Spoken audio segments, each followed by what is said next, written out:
So, hello and a very warm welcome to this special interaction that I have. She totally outshone her Indian contingent during the recent World Shooting Championships in Cairo. She didn't get the top prize, but then she was the best that we had at this point. It gives me great pleasure to welcome Esha Singh. Esha, thank you so much for taking time out and speaking with us on Sports Today India today. Thank you. It's my pleasure. How are you? I am good, Isha, but if I have to talk about the recent event, the World Shooting Championships, I have to begin with Cairo. I mean, what a special connection you have with Cairo. 2022, you got the World Junior Championships there. You did very well. 3 years later, you have repeated the same thing. I mean, what is it about Cairo that is giving you so much special? I mean, if you have to look at it, the most memorable moments of your life. I guess it has to be like a lucky place for me. But then again, I've been there so many times. I think me being so familiar with the range, that also gives advantage because you know how the lighting is, and in your mind, you know that you've won before. That also adds another advantage in the bucket. So I think all these things added up. And I think just the infrastructure of the range itself is so amazingly built.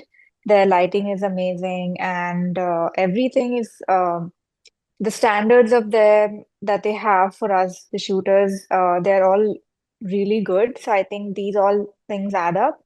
And obviously, the memories I have playing so many matches there, the familiarity boosts up the confidence. So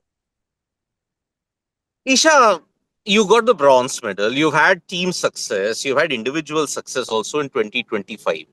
Even in the World Cups, you had tremendous success. I mean, what do you attribute your wonderful shooting in 2025 to? Was it a calm mindset? Was it training? What was it? it was definitely training and hard work that added up to the results that I've gotten. I think this year especially, I have been experimenting a lot with my sport, understanding what I need to improve in my game. And I really wanted to start off strong this year because of how my season went at the Olympics. I was so close, but I think also going to I went to the max stage I could go in the sport. And I think after that, that's what changed me because I understood that level of pressure. So then these competitions looked like basically it reminded me that all I have to do in a match is play my own game, just the names change. So at the end of the day, the game is in my hands and it's a basic game. So that's what I have to implement, and that's what I worked on all these years. That's great, Isha. But then don't you think the word that you used, experimentation, Yeah. you're in the 10-meter and in the 25-meter. Don't you think the experimentation margins are very risky when you look at it? Because, see, both disciplines carry a different dynamic altogether. Hmm. But do you think that for specializing in two major disciplines, is it an experiment worth it, or don't you want a specialization? Say, I want to excel only in the 10-meter, not in the 25-meter. You're actually right. I think out of all the people you won the game, so our game is more of repetitions, and you need to master what you've got. So I never changed my basics. What I was changing were some external things that I was working on, the minute changes that I can maybe work on. But sometimes I think you have to take that risk factor, if now then when. And unless you don't take it, you never know what that outcome may be. Like again, you'll keep thinking like I should have done that long back. So rather than having those thoughts, I think I just had the guts to make that change. Yeah, I mean, gutsy it was because in Cairo, I mean, whatever it is, the medal was not the big story. The bigger story was that you outperformed Manu. Basically, because Manu was the star heading into Cairo. She had won multiple medals in Paris. In the Olympics, she was the one who shone through. Others were catching up. But how did you come into Cairo with the mindset that, yes, I have to outperform Manu? And secondly, does this performance indicate that our depth that is there in Indian shooting is something to look forward to? Because even Samrat managed to do pretty well. You've done pretty Mhm. well. And there have been several others who have been kind of challenging the might of the Chinese and the rest for quite some time now. So shooting is an individual sport, and honestly speaking, I never aim or intend to outperform anyone, especially talking about my own teammate. I think she did equally good. Maybe a few things she has to work on, and so did I. But that was never the aim. And honestly speaking, I think shooting an individual sport when you talk about the game is never to outperform anyone, or your competition is never the other person. It's always you. You need to work on yourself, and the more focused you are on yourself, that's how you improve your game. You never should your aim should never be to look at another person or to outperform them. I think that's what I feel. And I think generally, if you speak about comparing to the last World Championship, our entire team did so incredibly well this time. We got a lot of individual medals, and overall, even if you see the qualification round, I think our team did a fantastic job. Indeed. So, last question, Nisha. For you personally, it's been a great, great year. Yes, Mhm. there might have been some shortcomings, like, for example, a bronze medal, it could have been a silver, it could have been a gold. Even in the team, it could have been a gold medal. But Shimkent and now Cairo.